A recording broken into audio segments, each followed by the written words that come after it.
that are flesh and blood. They all have 4 legs. And I'll tell you, a woman that is here with her grandbabies tonight, who is a pioneer family of the Henry Glades region. We're going to allow her to move up the agenda so that Miss Artis Hammock, who has testified in front of, Sarah, Mr. Hammock, you aren't allowed to leave yet. Your grandma said you have to stay. But the reality is that Miss Hammock has spoken to anyone and everyone that will listen to her. She has been an incredible ambassador to our community for generations. We're so honored to have her sitting up here tonight and taking her time out of her schedule.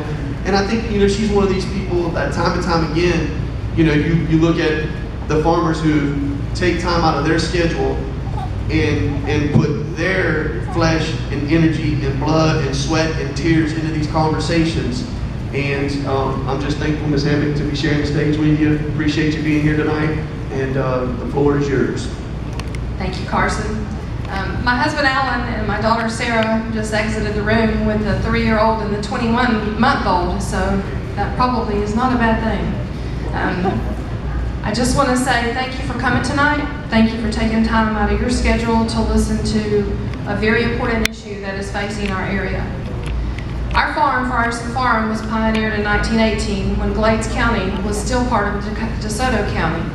Our farm survived the 1928 hurricane, rebuilt with no government assistance, and survived again the 28 and the 47 hurricanes.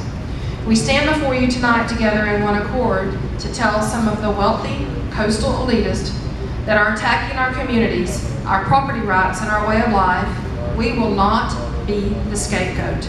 We will not be flooded out, and we will not be silent.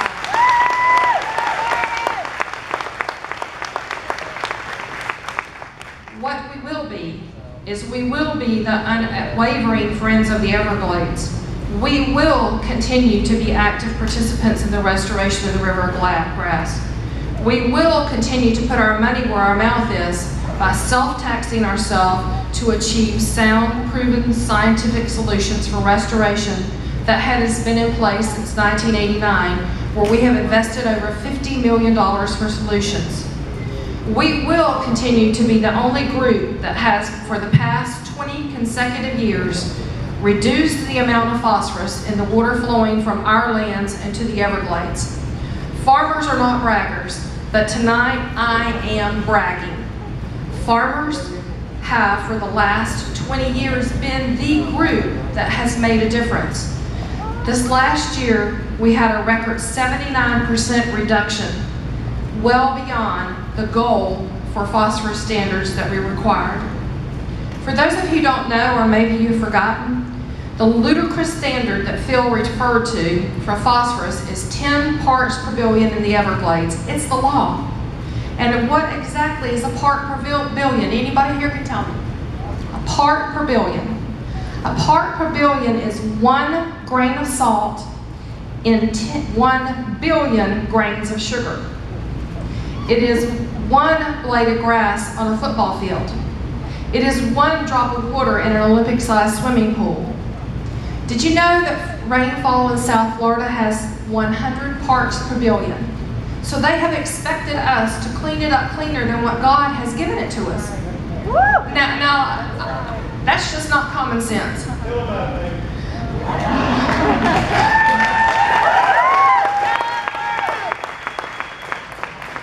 Urban runoff, 620 parts per billion. Carson asked me, did I bring my own water where I travel? And I told him, yes, I did. And I'm going to tell you why. I have Perrier water here. It's the only bottle of water I have scientific data on. Somebody guess how many parts per billion of phosphorus in a bottle of Perrier water? 29 parts per billion. So if you go to the Everglades and you pour out this bottle of Perrier water, Mr. South Florida Water Management District could tell you that you are in violation of the water quality standards that they have set on us. It's okay to have the rainwater and it's okay to have the bottled water, but it isn't okay for us to have water higher than the standard. Today, 90% of the Everglades, and he's going to tell me I'm telling the truth, is receiving water at the required 10 parts per billion of phosphorus. So, we're meeting the standard. We're meeting it.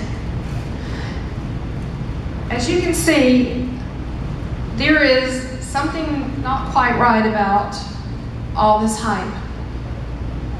Contrary to what folks have been brainwashed to believe, robbing the Glades of its property and life with a 50,000 acre retention pond would be the biggest land grab boondoggle ever devised.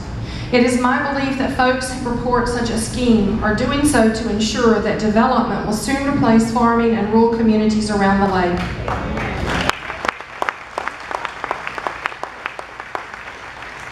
Just think about it. The talk about the rising sea levels. Where do you think coastal folks are going to go? Inward ho. Today there is 30,000 acres of talisman land just sitting waiting to store water. It's been bought, it's been paid for, mostly. The first proposed 12 foot of storage for that water, now they're down to 4. Shame on them that real progress has been halted, restoration has been delayed, and it's not being used to its full potential, all because some environmentalists got involved. Not one of the naysayers talks about that only 5%, and Phil's chart, think about this, 5% of the water entering Lake Okeechobee for the past 10 years has come from us. 5%. They don't talk about the flowway or that they're the first to say, let the water flow south and flood us out. But they never talk about what Phil said that they need to work on, which is water storage north of the lake.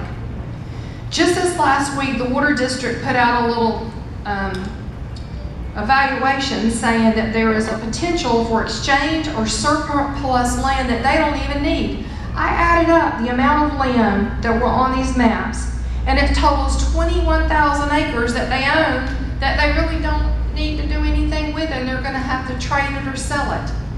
And now you're talking about that they need 50,000 acres more, not Phil, a different group. Phil is the good guy. Dawn and I were born and raised in Clewiston. We chose to continue to live the sweet life, and we're so blessed to be part of that sweet life growing up.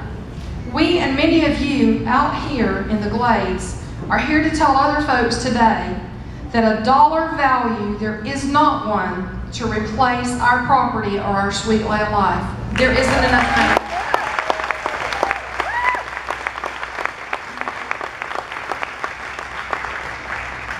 It is unconscionable that a group of uneducated folks, and I mean uneducated about the facts, have no respect for our property rights, have no respect for our way of life.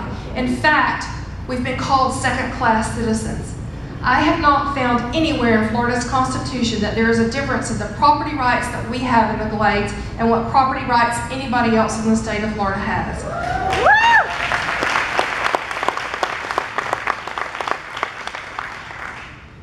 I'm asking you, if you're part of the Glades area, please unite to stop the largest land grab disguised in the name of the environment.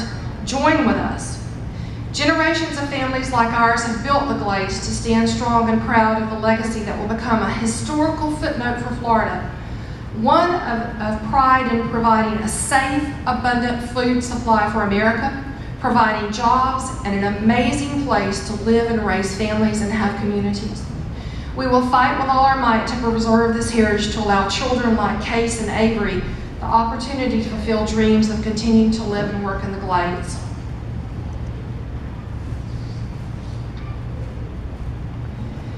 I heard a very long time ago that Benjamin Franklin had a very good statement. He said, ignorance isn't so much a shame as being unwilling to learn.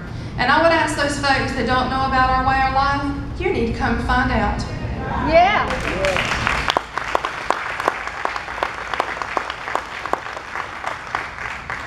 I'm going to conclude with a little joke because I believe in life that too many times I take myself too serious, so I'm going to give you a little humor. On a rural road, a deputy, and I'm not sure if it was Glades or Henry County, pulled over a farmer and said, Sir, do you realize that your wife fell out the truck several miles back? Now, I will confess, this was not Ellen. And the farmer said, "Thank you, Lord. I thought I'd gone deaf." It seems to me that there are a lot of folks that are deaf to the truth. The facts and finding fault and blame for water quality when the remedy is in their own backyard needs to stop.